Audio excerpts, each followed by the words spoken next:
PCM classes के इस YouTube channel पर आपका स्वागत है। बउआ लोग हम लोग लाइव हैं और चलिए यहाँ पर देखिए हम लोग पीसीएम एजुकेशन सेंटर पे हैं। वीडियो को आपको कर देना है लाइक, बउआ शेयर और सब्सक्राइब इसको कर लेना है, ठीक है। चलिए तो यहाँ हम लोग देखने वाले हैं केमिस्ट्री के जो पार्ट 4 ऑब्जेक्टिव क्वेश्चन है उसका ये मोस्ट इंपॉर्टेंट क्वेश्चन है जो 2022 में एग्जाम देने वाले हैं या इसके पश्चात आपको है ना एग्जाम देने वाले हैं 23, 24, 25 जब भी आप एग्जाम देने वाले रहेंगे हर साल के लिए आपके है ना आपके लिए मोस्ट इंपॉर्टेंट क्वेश्चन ही रहेगा। चलिए तो यहाँ पर पार्ट 4 है, इससे पहले 3 पार्ट इसमें अपलोड कर चुके हैं। यदि आप उसे नहीं देखें पार्ट 1, पार्ट 2, पार्ट 3 तो उसका लिंक आपको डिस्क्रिप्शन बॉक्स में दे दिया जाएगा, उसको आप आराम से देख लीजिएगा, ठीक है। तो चलिए अब हम लोग अपना क्वेश्चन यहाँ पर शुरू करते हैं बउआ। चलो सबसे पहला क्वेश्चन दिया गया है आपको यहाँ पर कि जिंक एक है, जिंक क्या है वो आपको बताना है। जिंक एज क्या है? संक्रमण तत्व है, लेंथेनाइड है, सामान्य तत्व है, एस ब्लॉक का तत्व है, ट्रांजिशन मेटल है, लेंथेनाइड है, नॉर्मल एलिमेंट है, एलिमेंट ऑफ एस ब्लॉक। चलिए जल्दी से बताइए, जल्दी से कमेंट करते जाइए,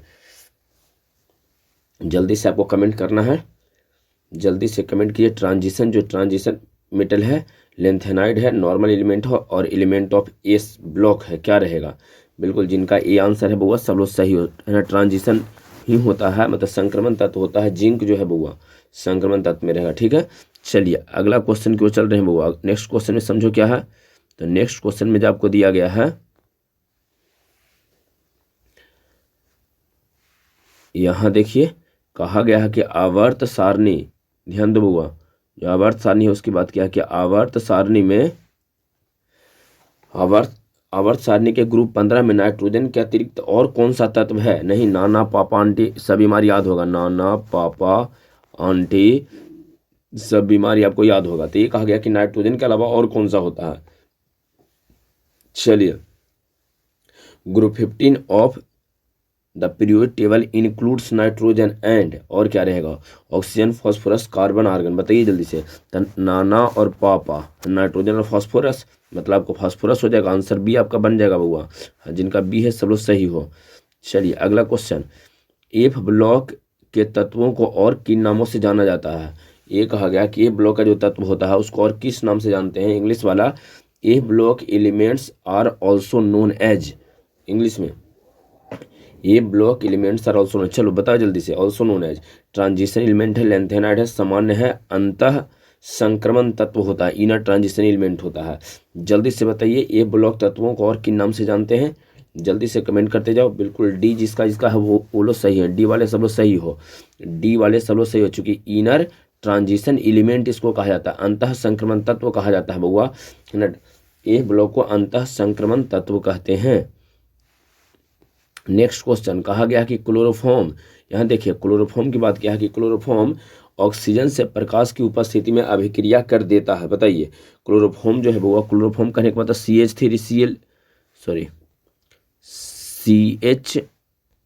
चलिए यहाँ CHCl3 है ना।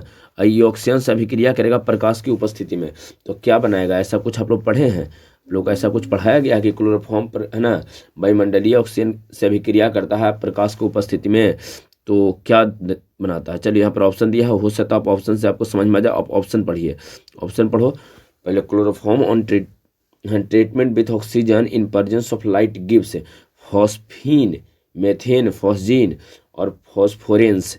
चलो जल्दी से बताओ क्या आंसर रहेगा बउआ। बिल्कुल सी वाले सब सही है। फॉस्जीन क्या? COCl2 बउआ, COCl2 है ना। इसको कई बार आपको बताया, पीछे भी ऐसा क्वेश्चन आया है पीछे के वीडियो में, तो आपका आंसर इसमें सी हो जाएगा बउआ, सी हो जाएगा। चलिए अगला क्वेश्चन, बेंजीन का साधारण हाइड्रोक्सी व्युत्पन्न होगा। ये कहा simplest hydroxy derivative of benzene as, benzene का तो इसमें ये कहा है हाइड्रोक्सी में, तो उसमें ओ एच जोड़ना है, था बेंजीनवा में कहना ही चाह रहा है कि ओ एच हम लोग जोड़ देंगे तो क्या बन जाएगा?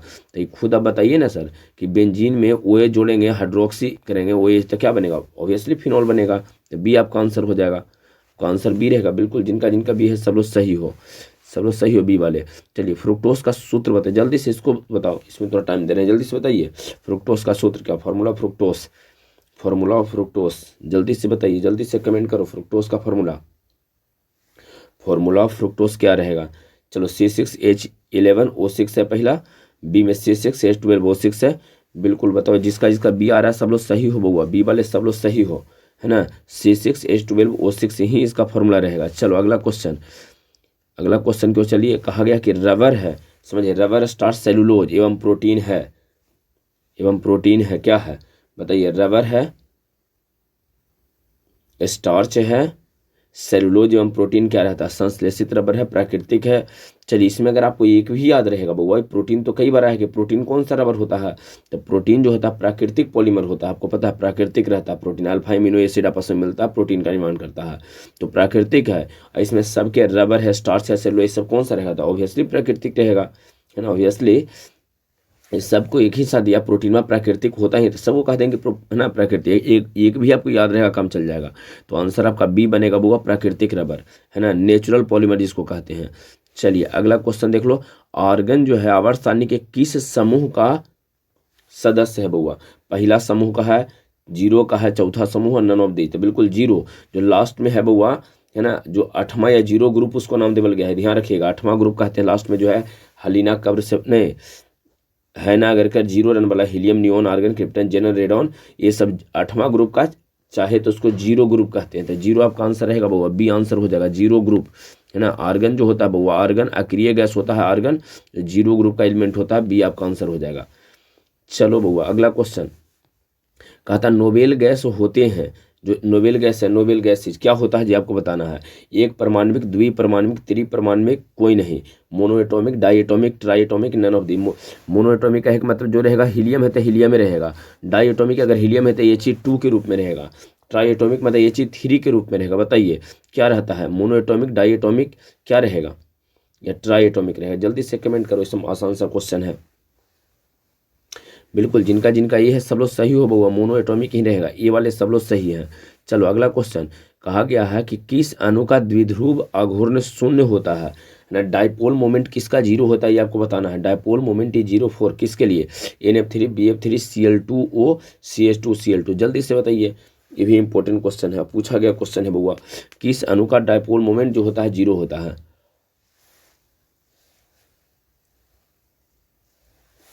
चलिए बिल्कुल जिनका जिनका बी आ रहा है सब लोग सही हो, वो BF3 एक ऐसा कंपाउंड होता है जिसका डायपोल मोमेंट जीरो होता है, ठीक है।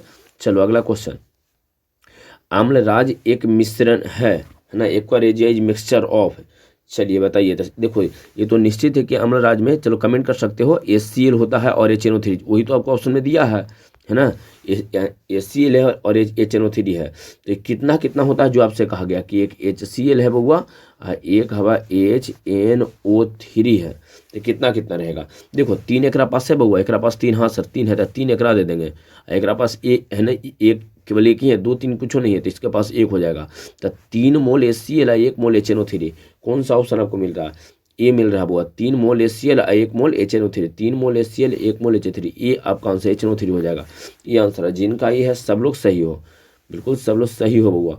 निम्नलिखित में से कौन सा धातु, धातु दिया, ध्यान रखना, धातु कौन सा धातु बोला है, ध्यान रखिएगा, साधारण ताप पर द्रव्य अवस्था में होता है, कौन वाला धातु है ना, जिंक है, पारा है, ब्रोमीन है, जल है, बताइए कौन सा धातु चाहिए, है ना, the metal exist in the liquid phase eight room temperature, room temperature पर लिक्विड फेज में कौन होता है आपको बताना, धातु, बिल्कुल जिनका जिनका बी आ रहा आंसर सब लोग सही हो। पारा एक ऐसा धातु है बउआ, पारा एक ऐसा धातु है Hg, है ना, जिसको हम लोग प्रयोग करते हैं थर्मामीटर में, तो धातु होता है, मेटल होता है, मेटल है जो लिक्विड फेज में रहता है, द्रव्य अवस्था में रहता है, ठीक है।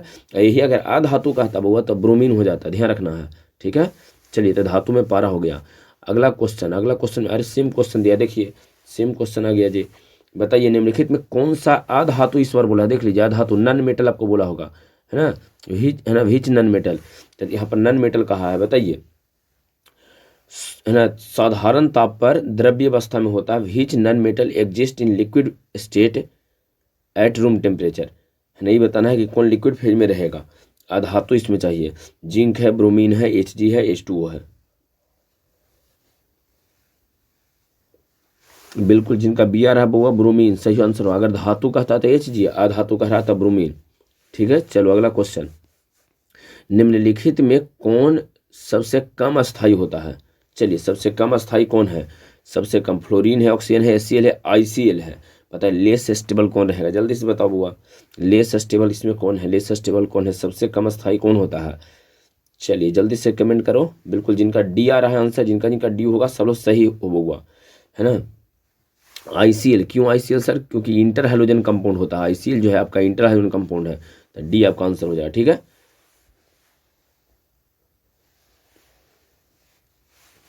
अगला क्वेश्चन की ओर चलो, है ना, बोरॉन के साथ विकर्ण गुण कौन, मोस्ट इंपोर्टेंट, बोरॉन के साथ विकर्ण गुण कौन दर्शाता है ना, बोरॉन के साथ विकर्ण गुण किसके साथ हुआ, डायगोनल रिलेशनशिप ऑफ बोरॉन, बताइए जल्दी से, एकदम मोस्ट इंपोर्टेंट क्वेश्चन है वो, एकदम मोस्ट इंपोर्टेंट है, जल्दी बताइए जल्दी बताइए। जिनका जिनका वो सी आ रहा है, सिलिकॉन आ रहा है, सब लोग सही हो, सिलिकॉन ही होगा, ठीक है, सिलिकॉन आपका आंसर रहेगा, सिलिकॉन। चलो अगला क्वेश्चन की ओर चल रहे हैं, श्रृंखलन गुण सबसे ज्यादा होता है कैटिनेशन प्रॉपर्टीज मैक्सिमम इन केकरा में, बताओ कैटिनेशन प्रॉपर्टियाँ जो है बुआ सबसे ज्यादा किस में होता है, ये आपको बताना है। कैटिनेशन प्रॉपर्टीज सबसे ज्यादा कहाँ कहाँ कैटिनेशन प्रॉपर्टीज सबसे ज्यादा होगा, जल्दी बताइए। Catenation property maximum in phosphorus है, कार्बन है, सल्फर है, जिंक है, सबसे ज्यादा किस में होता है, बिल्कुल जिनका बी है, कैटिनेशन सबसे ज्यादा कार्बन में होता है वो, सी आपका आंसर हो जाएगा, कार्बन, कार्बन इसका आंसर होगा, सी का एक मतलब आंसर बा तो आपका बी रहेगा, लेकिन इसका एक कार्बन रहेगा, कार्बन, ठीक है। चलिए अगला क्वेश्चन क्यों चल रहे हैं वो, अगला क्वेश्चन, पृथ्वी पर सभी तत्वों में सबसे अधिक पाया जाने वाला तत्व कौन है ना, सबसे अधिक, ऊपर पट्टी में एल्यूमिनियम आपको समझाए थे बुआ, पृथ्वी पर कहा गया कि सबसे अधिक पाए जाने वाले तत्वों में, most abundance on earth, oxygen, nitrogen, silicon, silicon लिखा हुआ है यहाँ पर, सिलिकॉन है बुआ, और इनमें से कोई नहीं, देखो इसमें कोई इंग्लिश की जरूरत नहीं था, ये सब जान रहे हो, नाइट्रोजन नाइट्रोजन लिखेंगे, ऑक्सीजन ऑक्सीजन लिखेंगे, सिलिकॉन को सिलिकॉन ही लिखेंगे। चलिए तो बताइए जल्दी से, मोस्ट एबंडेंस ऑन अर्थ, पृथ्वी सतह पर सबसे अधिक कौन है, बस पृथ्वी सतह पर सबसे ज़्यादा कौन, चलिए चलिए चलिए जल्दी से बताइए, हो गया। चलो तो ठीक है बुआ, जिनका जिनका बुआ ए आ रहा है सब लोग सही हो, ऑक्सीजन ही रहेगा, ऑक्सीजन मोस्ट एबंडेंस होता है ऑन द अर्थ सरफेस या ऑन अर्थ, ठीक है। ऊपर पट्टी में एल्यूमिनियम आपको बताए थे, वही ध्यान आपको रखना है। चलिए अगला क्वेश्चन, पी ऑर्बिटल का आकार कैसा होता है, जल्दी से बताओ, ABCD यहाँ पर ऑप्शन दिया है, गोलाकार, जिसको हिंदी में सॉरी इंग्लिश में स्फेरिकल कहेंगे बउआ, डम्बल को इंग्लिश हिंदी दोनों डम्बल है, डबल डम्बल भी डबल डम्बल रह जाएगा, अब गोल जो रहता है उसको स्फेरिकल कहते हैं, फुटबॉल बन जैसन जो गोल होता है ना वो स्फेरिकल है। चलो बताओ, बिल्कुल जिनका बी आंसर आ रहा है सब लोग सही हो, देखो बुआ, गोलाकार होता है एस ऑर्बिटल का आकार, डम्बल होता है पी ऑर्बिटल का, डबल डम्बल होता है डी ऑर्बिटल का, कई बार दिए हैं, पूछेगा वो, ध्यान रखना, कई बार क्वेश्चन है, एस ऑर्बिटल जो है गोलाकार होता है, पी ऑर्बिटल डम्बल के जैसा होता है, और डी ऑर्बिटल डबल डम्बल होता है, ठीक है। तो इसमें कहा था पी ऑर्बिटल, तो पी ऑर्बिटल कैसा, डम्बल जैसा रहेगा, बी आपका आंसर हो जाएगा, आंसर बी रहेगा, ठीक है। चलो अगला क्वेश्चन की ओर चल रहे हैं बुआ, नेक्स्ट, निम्नलिखित में से किस ग्रुप के तत्वों को क्षारीय धातु कहा जाता है, चलिए कौन सा ग्रुप है जिसको हम लोग क्षारीय धातु कहेंगे वो बताना है ना, किस ग्रुप के तत्वों को क्षारीय धातु, मृदा नहीं बोला है, केवल क्षारीय बोला है, क्षारीय बोला, कई बार पीछे आया भाई, इसमें तो गलती नहीं होना चाहिए, जल्दी से आंसर बताओ, है ना। Alkali metal belongs to which group of periodic table, चलिए एल्कली मेटल कौन सा है, कई बार आया है पीछे, बिल्कुल जिनका ये आंसर आ रहा है सब लोग सही हो, ए, है ना। एल्कली मेटल जो होता है वो 1A वाला को कहा जाता है, पहला है ना, हलीना कब्र से फरार वाला, और एल्कली जो अर्थ एल्कलाइन जो अर्थ मेटल होता है वो बेटा माए कार स्कूटर सेकेंड ए होता है, तो इसका आंसर एल्कली मेटल कहा है, तो आपका हो जाएगा ए, है ना, 1A। चलो अगला क्वेश्चन को चलो बउआ, नेक्स्ट क्वेश्चन में देखो क्या है, निम्नलिखित में से कौन हाइड्रोजन तत्व है ना, कौन यानी हाइड्रोजन है भाई, आपको बताना है, हाइड्रोजन एलिमेंट कौन सा है, हाइड्रोजन वाला, which is A hydrogen element, hydrogen helium oxygen bromine, चलो जल्दी से कमेंट करो, एकदम नॉर्मल सा क्वेश्चन, हाइड्रोजन हाइड्रोजन बताना है, हाइड्रोजन इसमें से कौन है आपको बताना है, जल्दी बताइए, हीलियम है ना, हाइड्रोजन है, हीलियम ऑक्सीजन है, बोरोन है, क्या रहेगा, हाइड्रोजन कौन सा रहेगा बताना है।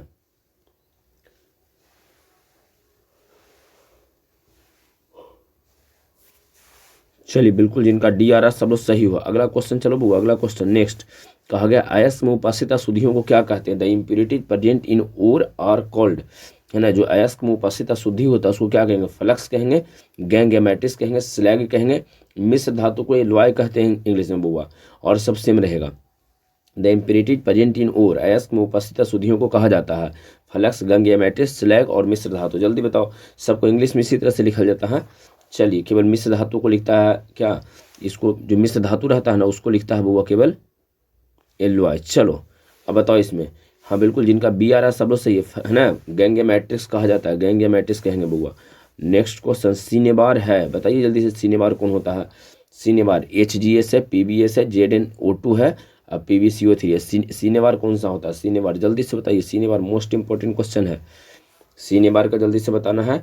क्या रहेगा इसका सूत्र बउआ, सिनेबार का सूत्र क्या रहेगा, जल्दी बताइए। हाँ बिल्कुल, जिनका ए आ रहा है सब लोग सही हो। HGS ही सिनेबार होता है बउआ, HGS ही सिनेबार होता है। स्पेल्टर क्या है जल्दी से बताइए, है ना। अब इसमें को सर इंग्लिश तो कुछ नहीं दिया, अरे इंग्लिश इसमें क्या चाहिए। प्योर जिंक है, इम्प्योर जिंक है, प्योर एल्यूमिनियम है, इम्प्योर, है ना, Hg है, पारा है। तो इस तरह से स्पेल्टर का स्पेल्टर ही लिखेगा। तो स्पेल्टर किसको कहेंगे, शुद्ध जिंक को, अशुद्ध जिंक को, है ना, अशुद्ध एल्यूमिनियम को और अशुद्ध पारा को। बिल्कुल ठीक है बुआ, जिनका बी आ रहा है अशुद्ध जिंक को, अशुद्ध जिंक। जो भी सब याद किए हुए होगा असाइनमेंट उस सबको इसमें क्लियर होगा, इसमें कोई दिक्कत नहीं होगा। चलो जिंक ब्लेंड होता है, चलो जल्दी से एक और क्वेश्चन है, जिंक ब्लेंड बताइए। HGS PBS है, HGS दो को पड़ गया इसमें हुआ, एक ZnS। जल्दी से बताओ जिंक ब्लेंड क्या रहेगा, जिंक ब्लेंड। हाँ बिल्कुल डी आंसर हुआ, ZnS। ZnS को जिंक ब्लेंड कहते हैं, डी आपका आंसर रहेगा, डी आंसर। अगला क्वेश्चन की ओर चलो बुआ, नेक्स्ट क्वेश्चन की ओर चलिए और देखिए नेक्स्ट क्वेश्चन में आपको क्या दिया गया है। गैंग और फ्लक्स आपस में मिलकर क्या बनाता है, बताइए जल्दी से। गैंग और फ्लक्स जो है बुआ आपस में मिलेगा तब मिल के क्या बनाएगा, gangue and flux combine together to form slag, जिसको हिंदी में बोलते हैं धातुमल बुआ। धातुमल आपको पता होना चाहिए, धातुमल अयस्क के खनिज और इनमें से कोई नहीं। बताइए क्या गैंग प्लस फ्लक्स आपस में, अशुद्धि और फ्लक्स जो है लक्ष्य सगुणों वाला, है ना, फ्लक्स आपस में मिलकर क्या बनाएगा। बिल्कुल जिनका ये आंसर आ रहा है वो स्लैग ही बनाएगा, धातुमल ही बनाएगा। तो ये आंसर आ जाएगा, ये आंसर आपका ये रहेगा। अगला क्वेश्चन, अगला क्वेश्चन की ओर चलो बुआ, नेक्स्ट क्वेश्चन की ओर चला। अगला देखिए, वन आर्किल विधि द्वारा किस धातु का शोधन किया जाता है, नहीं which metal preferred by van Arkel process. चलिए बताइए किसका शुद्धिकरण जो है शोधन करते हैं हम लोग वन आर्किल प्रोसेस द्वारा, ना वन आर्किल विधि द्वारा किसका शोधन किया जाता है, जल्दी से बताना है। Which metal purified by van Arkel process, zirconium है, टाइटेनियम है, दोनों इनमें से है, एक निकेल आपको दिया है, तो कौन सा है। चलिए बताए, हाँ बिल्कुल ठीक है बउआ, दोनों रहेगा, जिरकोनियम भी रहेगा और टाइटेनियम भी रहेगा, दोनों जिरकोनियम और टाइटेनियम दोनों रहेगा बउआ, ध्यान रखना, जिरकोनियम भी रहेगा और टाइटेनियम भी दोनों रहेगा। तो आंसर आपका दोनों हो जाएगा, सी आपका आंसर जाके बन जाएगा बउआ, सी। एकदम इसको ध्यान रखो, जिरकोनियम टाइटेनियम दोनों, ठीक है, जिरकोनियम और टाइटेनियम दोनों, क्लियर है। जिरकोनियम भी रहेगा और आपका टाइटेनियम भी रहेगा। वन आर्किल प्रोसेस से किसका शोधन किया जाता है बउआ, तो जिरकोनियम का भी और टाइटेनियम का भी। और एक होता है बउआ मोंड विधि, मोंड प्रोसेस एक होता है। तो मोंड प्रोसेस में आपको थोड़ा ध्यान ही रखना है, इसका तो आंसर आपका दोनों हो जाएगा। इसका आंसर जो है बउआ सी आपका बनेगा इसका आंसर। लेकिन एक होता है बउआ मोंड प्रोसेस, मोंड विधि। तो मोंड विधि में किसका शोधन करते हैं, तो निकेल का, ध्यान रखिएगा, निकेल का शोधन किस विधि से, ये भी आपके लिए इंपॉर्टेंट है। यहाँ पर क्वेश्चन दिए नहीं है तो यहाँ आपको समझा दिए हैं कि मोंड विधि द्वारा निकेल का और बॉन आर्किल प्रोसेस। मोंड विधि में एक छोटका है मोंड, एक को है तो एक को होगा, निकेल होगा। अब बॉन और आर्किल दो को निकेल लग रहा था, दोनों हो जाएगा, है ना, जिरकोनियम और टाइटेनियम दोनों होगा। लेकिन वहाँ ऑप्शन में आपको चाहे तो जिरकोनियम चाहे टाइटेनियम देगा, तो इसलिए टोटल आपको ध्यान रखना है, ठीक है। चलो तो अगला क्वेश्चन, NiCO4 में निकेल का ऑक्सीकरण संख्या, ये तो बताना पड़ेगा आपको। ये बताइए मोस्ट इंपोर्टेंट और बड़ी आसान, जल्दी से बताइए। NiCO4 जो है कम्प्लेक्स कंपाउंड दिया है हमें, निकेल का ऑक्सीकरण संख्या 1023, जल्दी से बताइए। बिल्कुल जीरो, जिसका आंसर आ रहा है सब लोग सही हो, जीरो वाला सब लोग सही हो, आंसर आपका बी बन जाएगा बुआ। क्यों, क्योंकि CO न्यूट्रल होता है तो 4 से गुना करेंगे, है ना, CO का जीरो होता है तो जीरो में 4 से गुना करेंगे, आपका जीरो ही रह जाएगा। और इसके नियम भी आपको लिखवा, स्पेशल नियम सब लिखवाया गया है। एक मोल में कितना होता है वो, इसमें देखो ऑप्शन नहीं दिए हैं, आपको पता होना चाहिए कि 6.023 × 10⁻23 कण, इतना पार्टिकल होता है। नहीं अणु, परमाणु, आयन 6.023 लिखे हैं, 6.023 × 10⁻23 कण होता है अणु, ये सब रहेगा, ठीक है। और एवोगाड्रो में कितना होता है, तो एवोगाड्रो में भी सेम ही होता है वो। अगला क्वेश्चन में कहा कि एवोगाड्रो में, तो यहाँ पर भी होता है कितना, 6.023 × 10⁻23 यहाँ पर भी होता है। लेकिन यहाँ केवल इतना संख्या होता है, कण जैसा कुछ नहीं है ना एवोगाड्रो संख्या में, ठीक है। तो चलिए अब अगला क्वेश्चन क्यों चलते हैं, नॉर्मल है, ये आपको पढ़ाया गया है, कोई विशेष नहीं है। और ये सब आपको याद भी होनी चाहिए। कहता है कि निम्नलिखित में से कौन ताप पर निर्भर नहीं करता, ये बार बार आने वाला क्वेश्चन है, बताइए जल्दी से। Which one of following do not depends on temperature, है ना, मोलरता है, मोललता है, नॉर्मलता है, इनमें से कोई नहीं। मोलारिटी है, मोलालिटी है, नॉर्मलिटी है, और इनमें से कोई नहीं। चलिए बताइए जल्दी से, कौन ताप पर निर्भर नहीं करता, मोलरता, मोललता, हाँ चलिए बिल्कुल बी जिनका, मोलालिटी जिनका रहा सब लोग सही हो बउआ। मोललता, मोललता ध्यान रखना, मोललता आपका आंसर हो जाएगा, जो ताप पर निर्भर नहीं करता है। चलिए ग्लूकोज में कायरल कार्बन की संख्या बताइए, नंबर ऑफ कायरल, है ना, chiral carbon in glucose. Glucose में के ओ कायरल कार्बन होता है बाबू, जल्दी बताओ, ग्लूकोज में के ओ कायरल कार्बन। चलो बिल्कुल 4 गो हो जाएगा बुआ, 4 गो हो जाएगा, 4 गो हो जाएगा, बी आंसर आपका, बी आंसर 4 गो हो जाएगा, जिनका 4 था वो लोग सही हो। सल्फाइड गैस का सांद्रण किस विधि से करते हैं, ये बताइए। इन सल्फाइड ओरिज कंसनट्रेटेड बाय फेन उत्प्लावन विधि, इसको इंग्लिश में फोर्थ फ्लोटेशन कहते हैं बुआ। चुंबकीय पृथक्करण, मैग्नेटिक सेपरेशन, गुरुत्वीय पृथक्करण है, ग्रेविटी सेपरेशन, और निक्षालन को लीचिंग कहते हैं। तो बताइए सल्फाइड गैस का, हाँ बिल्कुल ठीक है वो, एकदम एकदम मोस्ट इंपॉर्टेंट और उतना ही आसान क्वेश्चन ये रहेगा, फेन उत्प्लावन फोर्थ फ्लोटेशन प्रोसेस, ये आंसर आपका हो जाएगा, ये आंसर रहेगा फोर्थ फ्लोटेशन। चलिए कहा है कि प्रथम कोटि की अभिक्रिया के लिए अर्धवायु कालमात्रा टी हाफ का वैल्यू कितना होता है आपको बताना है। चलिए बताइए 0.611 बाई के, 0.693 इंटू के, 0.693 डिवाइडेड बाई के, और 0.963 डिवाइडेड बाई के। चलो जल्दी से बताओ आंसर, ये तो आपको आना चाहिए अर्धवायु काल, हाफ लाइफ पीरियड चाहिए आपको, किसके लिए, फर्स्ट ऑर्डर रिएक्शन के लिए हाफ लाइफ टाइम क्या होता है। चलिए चलिए चलिए चलिए जल्दी से बताइए कितना आ रहा है बउआ, कितना आ रहा है, कौन सा 0.693 बाई क्या आ रहा है, सी आंसर बिल्कुल सही है, सी आंसर ही रहेगा। 0.693 बटा में क्यों होता है बउआ, ध्यान रखना, जब भी बना है वीडियो तब इस क्वेश्चन को दिए हैं। चलिए अगला क्वेश्चन में कहा गया है कि वैद्युत, है ना, पिछले का क्वेश्चन आपको कंप्लीट हो गया है ना बउआ, पिछले का 0.693 बाई क्यों हो जाएगा हाफ लाइफ टाइम, अब मोस्ट इंपॉर्टेंट क्वेश्चन है, इसको ध्यान रखना है। अगला, वैद्युत अपघटन संबंधी फैराडे के कितने नियम, number of laws are given by Faraday for electrolysis, के वो फैराडे साहब इलेक्ट्रोलाइसिस के लिए नियम दिए हैं, 1 2 3 4, 1 2 4 3 है। चलिए बताइए जल्दी से, बिल्कुल 2 गो रहेगा बउआ, 2 गो बिल्कुल ही रहेगा, जिनका आंसर 2 आ रहा है सब लोग सही हो, बी आंसर हो जाए, 2 ही रहेगा इसका आंसर। अगला क्वेश्चन को चलो, कहा गया है कि विद्युत रासायनिक सेल में, है ना, वैद्युत रासायनिक जो सेल होता है, विद्युत रासायनिक सेल में धारा का प्रवाह होता है, बताइए सर धारा का प्रवाह किधर से किधर होता है, जल्दी से ऑप्शन पढ़ो, धारा का प्रवाह किधर से किधर, धारा का प्रवाह जो होता है बउआ विद्युत रासायनिक सेल में वो किधर से किधर हुआ, जल्दी बताइए किधर से किधर होता है, ये आपको बताना है। चलो विद्युत रासायनिक सेल में धारा का direction of flow of current in electrochemical cell, anode से कैथोड की ओर जाता है, कैथोड से एनोड की ओर, किसी भी दिशा में जा सकता है, और इनमें से कोई नहीं। From anode to cathode, cathode to anode किधर, या कहीं नहीं जाता है। तो हाँ बिल्कुल ठीक है बउआ, ये कैथोड से एनोड रहेगा। देखिए इलेक्ट्रॉन का यहाँ एनोड इधर होता है, कैथोड इधर होता है, आपको पता है। तो यहाँ जब कनेक्ट करते हैं तो इस दिशा में आपका इलेक्ट्रॉन जाता है बउआ, एनोड से कैथोड इलेक्ट्रॉन, इसके जस्ट विपरीत दिशा में आपका धारा जाता है। तो धारा का प्रवाह हमेशा कहाँ जाएगा बउआ, तो आपको ध्यान रखना है कि कैथोड से एनोड की ओर जाएगा, कैथोड से बउआ एनोड की ओर। इस कारण से आपका आंसर जो हो जाएगा बी, यहाँ पर आंसर आपका बनेगा बउआ, बी आंसर रहेगा, कैथोड से एनोड की ओर। ठीक है, तो आपका आंसर इसमें क्या हो जाएगा, बी। इलेक्ट्रॉन पूछता था एनोड से कैथोड, तो यहाँ पर आंसर आपका बी हो जाएगा, कैथोड से एनोड की ओर। चलो बुआ अगला क्वेश्चन में देख लेते हैं। नेक्स्ट में कहा गया कि निम्नलिखित में सबसे मीठा शुगर कौन है। हाँ चलो बताओ, इसका एक बार आंसर गलती हो गया है बउआ, इसका से क्वेश्चन बीच में दिए, एक बार दिए थे और वहाँ पर आंसर आपका सुक्रोस लिखा गया था, वो नहीं होगा। स्वीटेस्ट शुगर ऑफ फॉलोइंग, इसको ध्यान रखना, बड़ी इंपॉर्टेंट है, और जिनका सी है वही लोग सही हैं, डी तो बिल्कुल नहीं होगा बउआ, सी है ना, फ्रुक्टोस इसका आंसर होगा वास्तव में, फ्रुक्टोस। इसको सुधार लेना बउआ, मीठा जो होता है वो फ्रुक्टोस होता है, फ्रुक्टोस। ठीक है, चलो अगला क्वेश्चन, कार्बोक्सिलिक अम्ल का क्रियाशीलता ग्रुप बताइए, जल्दी से बताइए। OH है, COOH है, और इस तरह से CHO है। चलिए बताइए जल्दी से, functional group of carboxylic acid. चलो चलो चलो चलो कमेंट करो जल्दी से बउआ, कमेंट करते जाओ सब। कार्बोक्सिलिक एसिड का चाहिए आपका क्रियाशीलता ग्रुप।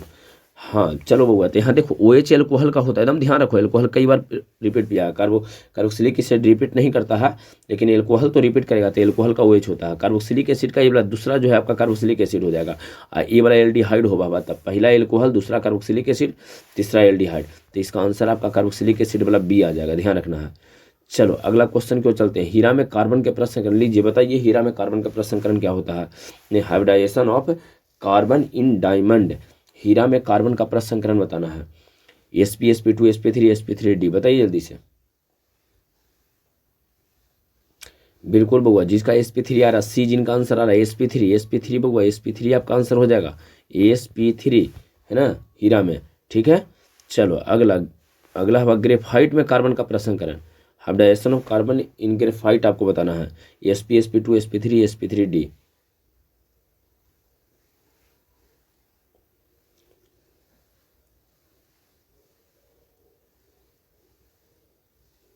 चलो जल्दी बताओ। हाँ बउआ, बी वाला चलो सही है, sp2 हो जाएगा आपका आंसर, हो जाएगा sp2, आपका आंसर भी हो जाएगा बउआ, sp2 रहेगा आंसर, sp2 आपका आंसर होगा बउआ, बी आंसर। चलो अगला क्वेश्चन, बेंजीन में प्रत्येक कार्बन का प्रसंस्करण आपको बताना है। बेंजीन में प्रत्येक कार्बन के, हम बेंजीन में पूछा गया है, बेंजीन में हाइब्रिडाइजेशन, यहाँ पर थोड़ा गलती लिखा गया, हाइब्रिडाइजेशन इसको लिख लेना है, वो गलत लिखा गया, हाँ हाई डायरेक्शन पे कुछ लिखा गया, hybridization of carbon in benzene. चलिए sp sp2 sp3 और sp3d बताओ, बिल्कुल जिनका जिनका बी आ रहा है, sp2 आ रहा है, सब लोग सही है, sp2 ही रहता है, sp2 होता है। अगला क्वेश्चन क्यों चल रहे हैं भगवान, नेक्स्ट, कहा निम्नलिखित में से कौन लायोफिलिक कोलाइड है। लायोफिलिक कोलाइड के बारे में आपको बताना है कि लायोफिलिक कोलाइड कौन सा रहेगा। चलिए जल्दी से बताइए, लायोफिलिक कोलाइड इसमें से कौन है, लायोफिलिक कोलाइड कौन सा है ये बताना है, लायोफिलिक कोलाइड कौन सा है ये बताना है। चलिए चलिए चलिए, दूध, गूंद, कुहासा, रक्त, है ना, तो गूंद जो गम होता है वो गम, गूंद, इंग्लिश वाला गम इसको लिख लेगा, तो आंसर आपका आ जाएगा बी बउआ, लायोफिलिक कोलाइड में गूंद रहेगा, गूंद ध्यान रखना है, ठीक है, गूंद ध्यान रखिए, मोस्ट इंपोर्टेंट सब है बउआ को छोड़ो नहीं। निम्नलिखित में सबसे शक्तिशाली ऑक्सीकारक कौन होता है, चलो कमेंट करो। सबसे, है ना, फ्लोरीन है, क्लोरीन है, ब्रोमीन है, आयोडीन है, कौन रहेगा सबसे शक्तिशाली ऑक्सीकारक, स्ट्रॉन्गेस्ट ऑक्सीडाइजिंग एजेंट। चलिए which one of the following is the strongest oxidizing agent, बताइए जल्दी से। बिल्कुल ए जिनका है सब लोग सही हो, फ्लोरीन F2 रहेगा बउआ, F2 ही रहेगा सबसे स्ट्रॉन्गेस्ट ऑक्सीडाइजिंग एजेंट। फाराडे का विद्युत अपघटन नियम निम्न में से किससे संबंधित है। फाराडे लॉ ऑफ इलेक्ट्रोलिसिस जो है ये रिलेटेड किससे है, तो इसको लिख लेगा, इसको ऑप्शन नहीं दिए, इसको लिख लेगा बउआ, है ना, इलेक्ट्रोलाइट के समतुल्य भार से, है ना, equivalent weight of electrolyte, electrolyte के समतुल्य भार बउआ, समतुल्य भार, है ना, समतुल्य भार से, केकर समतुल्य भार, तो इलेक्ट्रोलाइट के बउआ ध्यान रखना, इलेक्ट्रोलाइट के समतुल्य भार से, क्लियर है। चलो अगला क्वेश्चन में भी यहाँ पर भी नहीं दिए हैं आपको, और इसमें डायरेक्ट आपको ध्यान रखना है वो, डायरेक्ट इसमें ध्यान रखो। ये कहेगा कि 96,500 कूलम विद्युत CuSO4 के बिलियन से मुक्त करता है, बताइए है ना, तो ये आप डायरेक्ट इसको ध्यान रखो। एक ऑप्शन में आपको रहेगा 31.76, एक ऑप्शन ही आपको देता है 31.76 करके, है ना, इतना ग्राम कॉपर सल्फेट, CuSO4, इसे हिंदी में लिख देता है कॉपर सल्फेट लिखेगा, तो आप इसको लिख लीजिए कि आपको समय जब मिले ना तो उसमें देखना है कि 31.76 ग्राम कहाँ है, और उसको चूंकि निश्चित पूछेगा, वो 31.76 में तो यही पूछवे करेगा आपको, वहाँ पर आपको ध्यान ही रखना है, नहीं एकदम ध्यान रखना कि 31.76 ग्राम कॉपर सल्फेट ही आपको पूछेगा, ये रहेगा ऑप्शन में। चलिए तो अगला क्वेश्चन क्यों चल रहे हैं बउआ, नेक्स्ट क्वेश्चन में चलो, कहा गया है कि एक अभिक्रिया दिया है, बेग निम्नांकित प्रकार से व्यक्त किया जाता है, तो इसका कोटि बताना है। चलिए बेग बराबर जो रेट आपको दिया है बउआ, Ka⁻2 Bk⁻1 है, इसका आपको बताना है क्या, ऑर्डर ऑफ रिएक्शन बताना है, कोटि बताना है, ऑर्डर आपको चाहिए। चलिए बताइए जल्दी से ऑर्डर क्या रहेगा, किस ऑर्डर का रिएक्शन रहेगा बउआ, जल्दी से आपको बताना है किस ऑर्डर का रिएक्शन रहेगा, किस ऑर्डर का ये रिएक्शन होने वाला है ये आपको बताना है। चलिए हाँ, यहाँ पावर में देखो A⁻2 है, A⁻1 है बउआ, यहाँ देखो जो ए है A⁻2 है, यहाँ पावर 1 है, तो आपका आंसर कितना आ जाएगा, 3 आ जाएगा बउआ, बिल्कुल ठीक है, जिनका 3 आ रहा है डी आंसर हो जाएगा, डी आंसर रहेगा वो हाल ही में सब पढ़ाए हैं। निम्नलिखित में से हरा तोता कौन होता है, ग्रीन विट्रियोल के बारे में आपको बताना है। निम्नलिखित में से कौन जो है बउआ हरियर हवा थोथा में, बताओ ग्रीन विट्रियोल कौन होता है, जल्दी से बताइए। हरा थोथा के बारे में बताना है कि ग्रीन विट्रियोल कौन रहेगा। चलो ग्रीन विट्रियोल बताना है, देखो समझ लो इसको पहले। हाँ बिल्कुल, जिनका जिनका बउआ बी आंसर आ रहा है सब लोग सही हो। CuSO4 को ब्लू विट्रियोल कहते हैं, ध्यान रखना है, ब्लू है ना, नीला थोथा। और आयरन वाला जो रहता है FeSO4 और 7H2O को हरा थोथा कहते हैं, क्या बोलते हैं, हरा थोथा, ध्यान रहेगा। फिर से CuSO4 जो होता है बउआ, CuSO4 और 5H2O वो आपका होता है बउआ ब्लू विट्रियोल, ब्लू विट्रियोल रहेगा, ब्लू विट्रियोल, ध्यान रहेगा।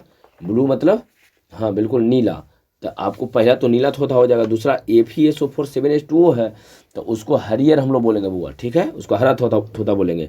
आज ZnSO4 वाला को बोलते हैं उजला थोथा, उजला बोलते हैं, ये उजला थोथा हुआ, ये हरियर हवा, और ई वाला हवा कौन सी बुआ, तो नीला हवा, ध्यान रखना है, क्या है, नीला थोथा है, नीला थोथा है, ये ध्यान रखना है।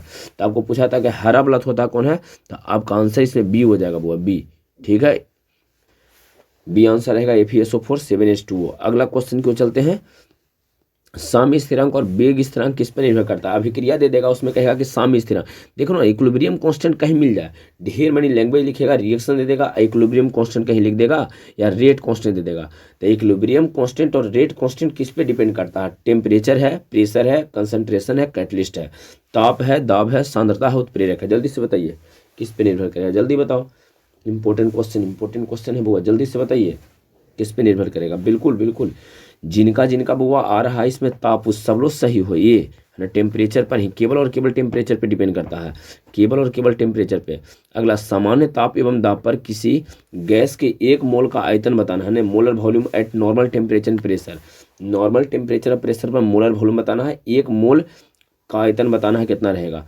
चलिए जल्दी से बताइए, जल्दी से बताइए।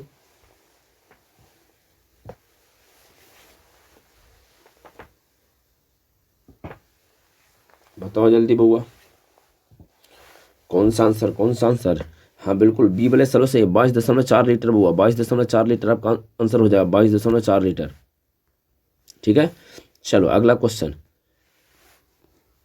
नेक्स्ट क्वेश्चन में चलिए, निम्नलिखित में किसका हिमांक अवनमन अधिकतम होगा। अच्छा ऐसा क्वेश्चन देगा, जैसे जो भी कॉलिगेटिव प्रॉपर्टी होता है, अनुसंख्य गुणधर्म, तो इसमें हिमांक का अवनमन भी एक होता है, तो अधिकतम किसके लिए होता है, जेकरा में ज्यादा आयन बनेगा, ग्लूकोसो में आयन बनबे करेगा, यूरिया में नहीं बनेगा, तो दोनों तो होगा नहीं।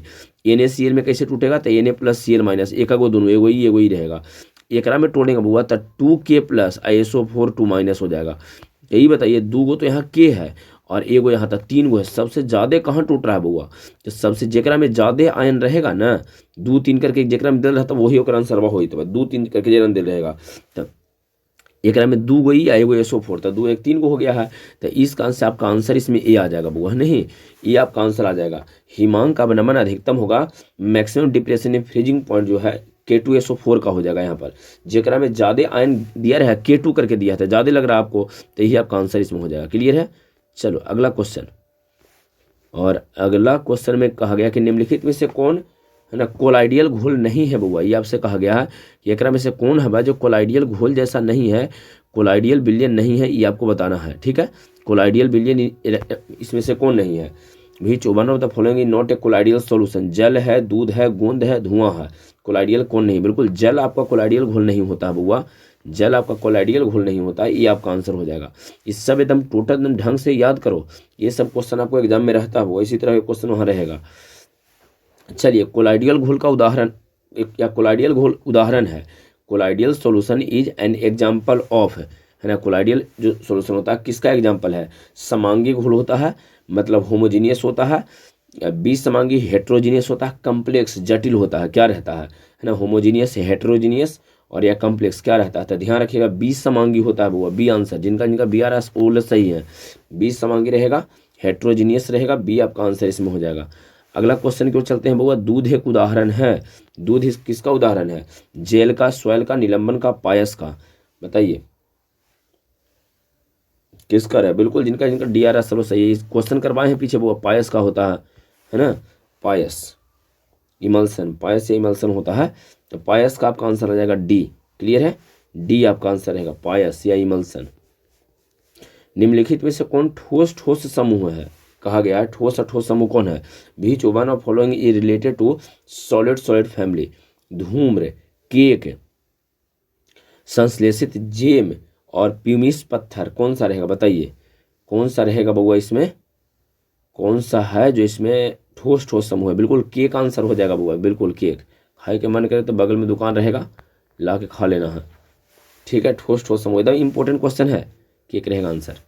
अगला क्वेश्चन, उत्प्रेरक वह पदार्थ है, ये ऐसा क्वेश्चन करवाए हैं, इसका आंसर इसलिए नहीं दिए हैं, जो क्या अभिक्रिया के दर को घटाता एवं बढ़ाता दोनों है। लिख लेना, अभिक्रिया के दर को घटाता एवं बढ़ाता है, घटावेगा भी बढ़ावेगा भी। अभिक्रिया के दर को घटाता एवं बढ़ाता है, इंक्रीजेज और decreases rate of reaction.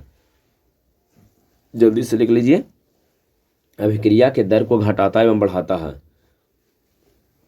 Rate को घटाएगा बढ़ाएगा। जो दर है बउआ, इंक्रीजेज और डिक्रीजेज रेट ऑफ रिएक्शन, दर को क्या करेगा? घटाएगा। और क्या करेगा बउआ? बढ़ाएगा। ठीक है, घटा और बढ़ा दोनों काम करता है कैटलिस्ट।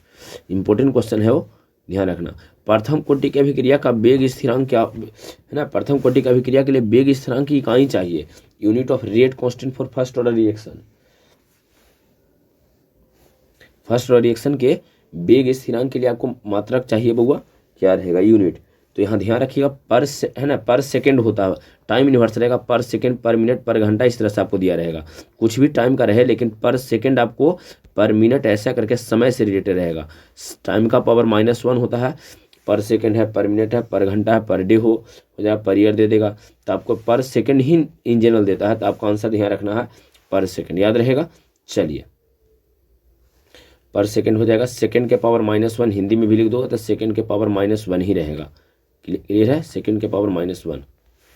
चलो अगला क्वेश्चन की ओर चल रहे हैं बुआ। नेक्स्ट क्वेश्चन में चलो, निम्नलिखित में से कौन द्वितीयक सेल है? Secondary cell, which is a secondary cell? Leclanché cell है, लेड स्टोरेज सेल है, सांद्रता सेल है या सांद्रण सेल है? इनमें से कोई नहीं है ना। इसमें बताना है कि द्वितीयक सेल कौन होता है। जल्दी से कमेंट करो, द्वितीयक सेल कौन होता है बुआ? तेजी पूर्वक कमेंट कीजिए, द्वितीयक सेल कौन होता है जी बताइए जल्दी से। हाँ बिल्कुल, जिनका बी है वो से लेड जो स्टोरेज सेल होता है आपका द्वितीयक सेल होता है। लेड स्टोरेज सेल आपका द्वितीयक सेल होता है, सेकेंडरी सेल होता है। ठीक है, चलिए अगला क्वेश्चन क्यों, चलो बउआ अगला क्वेश्चन में चलो। कहा गया है एक फैराडे है ना, एक फैराडे विद्युत धारा प्रवाहित करने पर प्राप्त मात्रा बराबर होता है ना। एक the amount of substance obtain by passing 1 Faraday electricity. चलिए बताइए क्या रहेगा इसका आंसर। ये कहा है एक फैराडे विद्युत धारा प्रवाहित करने पर प्राप्त मात्रा बराबर होता है the amount of substance obtained by passing 1 Faraday electricity. चलिए जल्दी से बताइए, एक फैराडे इलेक्ट्रिसिटी। अच्छा एक मिनट, इसमें आपको ऑप्शन चाहिए, ऑप्शन तो इसमें ऑप्शन नहीं दिए हैं इसलिए कि मोस्ट इंपॉर्टेंट क्वेश्चन आपको है और इसको बिना ऑप्शन के ही आपको याद कर जाना है। तो ध्यान रखिएगा, इसका आंसर हो जाएगा 1 ग्राम, ध्यान दो 1 ग्राम, 1 ग्राम समतुल्य, और छोटा लिख देते हैं बउआ, 1 ग्राम समतुल्य।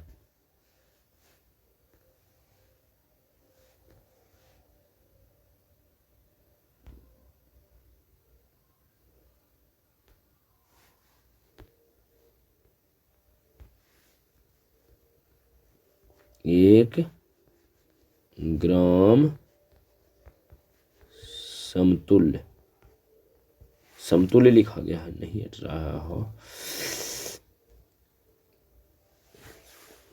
इंग्लिश वाला भी छटपटा रहा होगा, जल्दी से लिख लो इंग्लिश वाला। 1 ग्राम इक्विवेलेंट, 1 ग्राम समतुल्य रहेगा, 1 ग्राम समतुल्य ऐसे रहेगा, 1 ग्राम समतुल्य ध्यान रखना है ना। 1 ग्राम इक्विवेलेंट आपको ध्यान रखना है the amount of substance obtained by passing 1 Faraday electricity. एक फैराडे विद्युत धारा प्रवाहित करने पर प्राप्त मात्रा किसके बराबर होता है? तो 1 ग्राम समतुल्य के बराबर होता है, एकदम इसको ध्यान रखो। चलो अगला क्वेश्चन की ओर चलते हैं बउआ। और अगला क्वेश्चन में ये कहा गया कि 25 डिग्री सेल्सियस पर किसके, यहाँ देखिए थोड़ा सा ऐसा कंडीशन आ गया है, इतना ही क्वेश्चन आपका है, ठीक है। हाँ 25 डिग्री सेल्सियस पर किसके 0.1 m बिलियन का प्रसारण दाब उच्चतम होगा। इसमें झूठो मूठो ऑप्शन दे ले, इसमें कुछ नहीं है बा। आपको मेन चीज बा यहाँ कि प्रसारण दाब उच्चतम, प्रसारण दाब जो है कोलिगेटिव प्रॉपर्टी जो आपका उच्चतम किसके लिए, जेकरा में ज्यादा लिखल रहेगा। आपको बताए थे CaCl2 KCl ग्लूकोज एगो यूरिया रहता है ऑप्शन में। तो आपको बताइए सबसे अधिक आयन कहाँ है, केकरा में 2 गो लिखल है, तो ए में। तो ये आपका आंसर, पीछे भी आपको K2SO4 सेम क्वेश्चन बताए हैं, है ना। प्रसारण दाब कहने का मतलब कोलिगेटिव प्रॉपर्टी है। चलो अगला क्वेश्चन बताओ बुआ। नेक्स्ट क्वेश्चन देखिए आपका क्या है, यहाँ कहा गया है। नेक्स्ट क्वेश्चन यह है, यहाँ देख लीजिए। HCl एवं H2O का क्वाथी मिश्रण, है ना, क्वाथी मिश्रण बॉइलिंग सॉल्यूशन कहा जाता है। क्वाथी मिश्रण होता है किसके बराबर होता है, ये आपको बताना है। चलिए 48% HCl, 22.2% HCl, 36% HCl और 20.2% HCl किसके बराबर रहेगा। कमेंट कर सकते हो जल्दी से, कमेंट अगर आता है तो कमेंट करो जल्दी से बुआ। बिल्कुल जिनका भी 22.2% HCl आ रहा है बुआ सब लोग सही हो, है ना। 22.2% HCl जिनका आ रहा है वो सब लोग सही हो। ये द मोस्ट इंपॉर्टेंट क्वेश्चन, इसको ध्यान रखना है। चलिए निम्न में से कौन अनुसंख्या, हाँ इसका इंग्लिश में क्वाथी जो है लिखता है उसको बोलता है क्या, क्वाथी वाला को बोलता है आपको बॉइलिंग मिश्रण कहता है, बॉइलिंग मिश्रण। और ऑप्शन देखना ना बुआ, ये भी तो एग्जाम 2-3 दिन में एग्जाम है। जैसे में है ना देखना कि 22.2% HCl है, कहाँ इसको इधर उधर खोए जाओगे। 22.2% HCl आंसर मार देना है फट से, ठीक है। चलो अगला क्वेश्चन क्यों, चलो नेक्स्ट क्वेश्चन देखो। नेक्स्ट क्वेश्चन में क्या है, निम्न में से कौन अनुसंख्य गुण है ना, कोलिगेटिव प्रॉपर्टी कौन सा है बताना है। श्यानता, पृष्ठ तनाव, इसके बाद तरलता, इसके बाद प्रसारण दाब है। चलो इसमें कौन सा आंसर हो जाएगा, प्रसारण दाब को इंग्लिश में बोलते हैं कोलिगेटिव प्रॉपर्टी। कोलिगेटिव नहीं वो कोलिगेटिव प्रॉपर्टी तो होता है, लेकिन इसको इंग्लिश में बोलते हैं ऑस्मोटिक प्रेशर, ऑस्मोटिक प्रेशर बोलते हैं। कौन कोलिगेटिव प्रॉपर्टी है जो आपको बताना है, तो बताइए कौन सा रहेगा। ऑब्वियसली डी रहेगा। इस सबसे हम लोगों को मतलब ही नहीं, इसमें होता ही नहीं है। इसमें जो आपका है प्रसारण दाब है बुआ, ये आपका आंसर हो जाएगा। प्रसारण दाब को इंग्लिश में क्या बोलते हैं, तो इंग्लिश में बोलते हैं ऑस्मोटिक प्रेशर, ऑस्मोटिक प्रेशर। चलो अगला क्वेश्चन, 5% केंद्र शुगर, केंद्र शुगर नहीं, क्वेश्चन छूट गया बुआ। चलो अगला एक और क्वेश्चन है। चलिए निम्न में से कौन अनुसंख्य गुण धर्म नहीं है, यहाँ है आपको बताना है। यहाँ पर कहा कौन नहीं है अनुसंख्य, है ना। कोलिगेटिव प्रॉपर्टी कौन है, हिमांक का अवनमन, डिप्रेशन इन फ्रीजिंग पॉइंट, पहला ऑप्शन इंग्लिश वाला। डिप्रेशन इन फ्रीजिंग पॉइंट उसको लिख लेना, इंग्लिश में कहते हैं प्रकाशीय क्रियाशीलता, है ना। एक दिया वाष्प दाब का आपेक्षिक अवनमन, relative lowering of vapour pressure, और क्वथनांक का उन्नयन, एलिवेशन इन बॉइलिंग पॉइंट। चलिए कौन नहीं है ये आपको बताना है बुआ। बिल्कुल प्रकाशीय क्रियाशीलता जो होता है बी आपका आंसर हो जाएगा। ये सब तो होवे करता है ना। ये सब जो आपका पढ़े हैं, आपको 4 प्रकार के पढ़ाए हैं, elevation in boiling point, depression in freezing point, osmotic pressure, है ना, और relative lowering in vapour pressure. तो ये सब तो पढ़वे किए हो, है ना। वाष्प दाब का अपेक्षिक अवनमन, हिमांक का अवनमन होता है, क्वथनांक का उन्नयन होता है, प्रसारण दाब, ये सब पढ़े हो 4 को। तो कौन नहीं है कोलिगेटिव प्रॉपर्टी, तो प्रकाशीय क्रियाशीलता है ना। तो आपको ध्यान रखना है इसमें बी आंसर जो है, और तो नहीं पूछा, जो ना है उसी को पूछा है। आइसोटोनिक विलयन वह है जिसके बराबर होता है आइसोटोनिक सॉल्यूशन। आइसोटोनिक क्या होता है, तो कौन बराबर रहता है बताइए। ए का यहाँ पर ए जो है वो प्रसारण दाब दिया, इसको इंग्लिश में बोलते हैं ऑस्मोटिक प्रेशर। तो कौन सा बराबर रहेगा बताओ जल्दी से। बिल्कुल ये आंसर हो जाएगा ऑस्मोटिक प्रेशर, जिसका यदि 2 बिलियनों का ऑस्मोटिक प्रेशर समान हो, if an osmotic pressure of 2 और more solutions are same, then it is said to be isotonic. तो आइसोटोनिक में 2 या 2 से अधिक बिलियनों का प्रसारण दाब बराबर होता है। तो आइसोटोनिक प्रसारण दाब बराबर रहेगा, ऑस्मोटिक प्रेशर आपका बराबर रहेगा, ये आंसर। चलो अगला क्वेश्चन देख लो। फ्रैंकल और शॉर्टकी बुआ, फ्रैंकल एवं शॉर्टकी दोष होता है। फ्रैंकल और शॉर्टकी दोष कौन सा दोष होता है, ये भी इंपॉर्टेंट है, ध्यान रखिए। परमाणविक दोष होता है, एटॉमिक डिफेक्ट होता है बुआ, परमाणविक दोष होता है या परमाणु दोष होता है, जो लिखो ऐसा ऑप्शन में दिया रहेगा। परमाणविक दोष इंग्लिश वाला लिख लेगा बुआ, एटॉमिक डिफेक्ट, फ्रैंकल और शॉर्टकी एटॉमिक डिफेक्ट होता है, ठीक है। चलिए NaCl में Na+ का कोऑर्डिनेशन नंबर बता लीजिए, बताइए जल्दी से। NaCl में Na+ का कोऑर्डिनेशन नंबर क्या होगा, NaCl में Na+ का कोऑर्डिनेशन नंबर जल्दी से बताओ। NaCl में Na+ का कोऑर्डिनेशन नंबर क्या होगा। कोऑर्डिनेशन नंबर को हम लोग बोलते हैं बुआ हिंदी में उपसह संयोजक संख्या, उपसह संयोजक संख्या बोलते हैं उसको इंग्लिश में बुआ, सॉरी हिंदी में, ये तो खुद इंग्लिश बढ़ाए ही कोऑर्डिनेशन नंबर, तो इसको हिंदी में हम लोग जो बोलते हैं बुआ वो उपसह संयोजक संख्या बोलते हैं, उप सहसंयोजक संख्या बोलते हैं। Na+ में है ना, Na+ का कोऑर्डिनेशन नंबर क्या रहेगा? यहाँ पर ऑप्शन आपको दिया गया है, तो ऑप्शन में देख लीजिए क्या है, 4 8 6 2। चलिए जल्दी से, जिनका सी आ रहा है वो लोग सही हो, 6 इसका आंसर हो जाएगा। सी जिनका वो सब लोग सही है। NaCl में Na+ का कितना होता है? कोऑर्डिनेशन नंबर 6 होता है। अगला क्वेश्चन, कांच एक है, ये मोस्ट इंपोर्टेंट क्वेश्चन बउआ, मोस्ट प्रोबेबल और मोस्ट इंपोर्टेंट पूछेगा ही पूछेगा। कांच होता है बउआ, इसलिए इसमें ऑप्शन नहीं दिए हैं। अति शीति, देखिए अति शीति द्रव कहते हैं, अति शीति द्रव कहते हैं, अति शीति द्रव, द्रव होता है, द्रव जैसा है ना। इसको सुपर कूल्ड लिक्विड कहते हैं इंग्लिश में, सुपर कूल्ड लिक्विड, एकदम इसको ध्यान रखो, super cooled liquid, super cooled liquid इसको कहा जाता है। क्लियर है? चलिए सुपर कूल्ड लिक्विड हम ध्यान रखिए, कांच के लिए सुपर कूल्ड लिक्विड कहा जाता है वो कचबा को। लिक्विड काहे कहते हैं? तो ये कहा कि इसका कण एक स्थान से दूसरा स्थान तक जाता है। कहो कि सर तो कहीं देखने कचबा को नहीं जीते, आप ध्यान दो, खिड़की उड़ के जब लगा देते हो ना तो कांच के, तो कुछ दिन के बाद खिड़की ढंढन हो जाता है। मतलब कांच का जो कण रहता है, जो खिड़की जो बनल रहता है बउआ, खिड़की उड़की जहाँ बनाते हो ना तो कांच लगा देते हो ना, तो ऊपर से कण सब नीचे की ओर धीरे धीरे धीरे धीरे, अभी थोड़ा है कि पानी जैसा नदी में पानी भरा वैसे चलेगा, वैसे नहीं चलेगा, लेकिन उसमें भी ना मूवमेंट होता है, धीरे धीरे मूवमेंट होता है। इस कारण से इसको द्रव कहा जाता है, सुपर कूल्ड लिक्विड कहा जाता है, अति शीति द्रव कहा जाता है। ध्यान रखिएगा, याद रहेगा आपको। हाँ, कांच के बारे में एकदम निश्चित ध्यान रखो। अगला चलते हैं बुआ, नेक्स्ट क्वेश्चन में कहा गया कि कार्बनिक ठोस की शुद्धता का लक्षण है। की कहा गया, किस नहीं लिखा है, यहाँ पर गलती से लिखा गया बुआ, की एरा कर देना है की। हाँ, कार्बनिक ठोस की शुद्धता की दीर्घिकार से होगा। कार्बनिक ठोस की शुद्धता का लक्षण है, which is the purifying property of organic solid. Organic solid का शुद्धता क्वथनांक है, गलनांक है, विशिष्ट घनत्व, इनमें से कोई नहीं। बॉइलिंग पॉइंट है, यहाँ पर क्वथनांक हो गया, गलनांक हो गया है बउआ, और एक है यहाँ पर क्या, विशिष्ट घनत्व है। कौन सा रहेगा? इसका गलनांक हो जाएगा। हो, मेल्टिंग पॉइंट जिसको कहते हो ना, मेल्टिंग पॉइंट, गलनांक आपका आंसर हो जाएगा। गलनांक, मेल्टिंग पॉइंट आपका हो जाएगा आंसर, है ना। गलनांक इसका शुद्धता का गलनांक रहेगा। बी जिनका आंसर था वो लोग सही हो। चलो हो गया बुआ, है ना। तो आज हम लोग जो क्वेश्चन देख लिए हैं, लगभग 70 के आसपास क्वेश्चन था टोटल। बहुत 100 क्वेश्चन नहीं था, लेकिन 70 क्वेश्चन करवाए हैं टोटल गिन के। 70 क्वेश्चन था, 71 क्वेश्चन, तो 70-71 क्वेश्चन टोटल करवा दिए हैं। इसके बाद अब ये आशा मत रखिए कि और ज़्यादा आपको मिलेगा ऑब्जेक्टिव क्वेश्चन, ऐसे ज़्यादा कुछ आने वाला नहीं है।